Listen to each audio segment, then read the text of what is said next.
Our son Greg Harrison passed away from leukemia.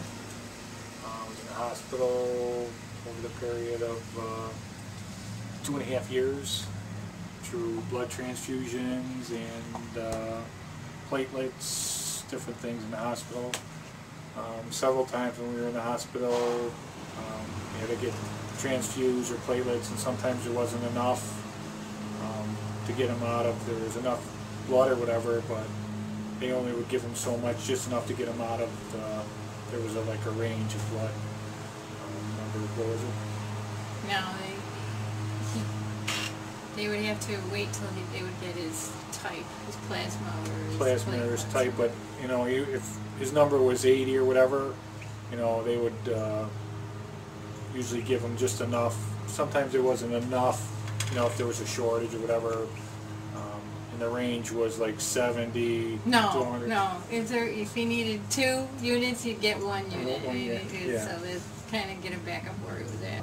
So a couple times that we said that, you know, we needed blood, and the doctor said, you know, you couldn't have any, or couldn't get enough or whatever. We said, you know, we'll get people to donate, and they said, well, it doesn't work like that. So after he passed away, we started doing different blood drives and helping with blood drives, and we kind of started our own blood drive. 167 presenting. Each year it's gone up. This last year it equaled. It's usually one of the worst weather-wise. Yeah. We do it in January, so it's, you know. It's for his birthday, January 20th. So it's usually the Saturday closest to his birthday.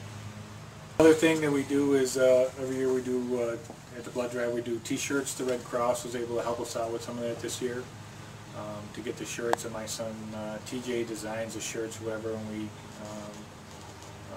get the shirts for the blood drive. We have them printed up and we hand them out to all registered donors. This year we're having another drive July 19th again.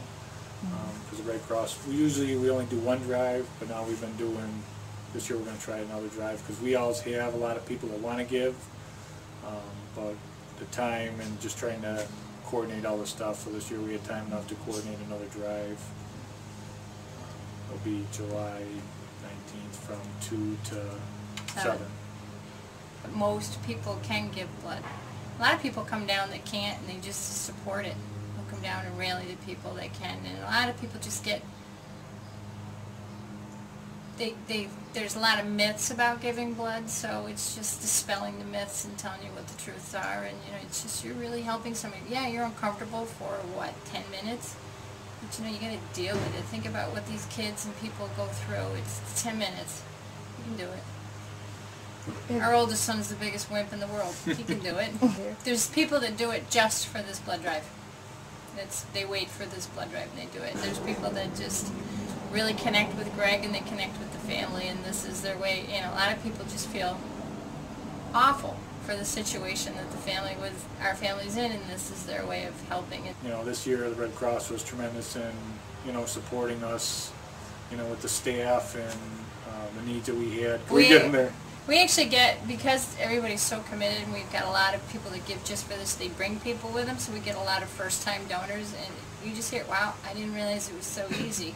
Our youngest son is 16 this year, and he's going to be giving at the drive in July, so he's kind of looking forward to it, and he's kind of, you know, the more he thinks about it, with, you know, something in his arm or whatever, he kind of gets leery, but he'll do good. And if you have somebody talk you through it, yeah. And that's what we do. We walk around and on the outside, and we just kind of like talk people through it so that they're really not paying attention to what's going on. I actually have a race going on with the pastor of and my brother, who can donate faster. We hydrate more, so Yeah. it's... Yeah. See, I have all day to hydrate. They just come in off the street and I can beat them. Well, it's an honor, you know, but we don't see it as it's something you have to do. It's what you're called to do. You just hope that you're never in this situation where you have to ever plead with people to give blood. It's just not a nice place to be at. No. It's the gift of life. There's really not an option here. You're only a phone call away from being on your knees.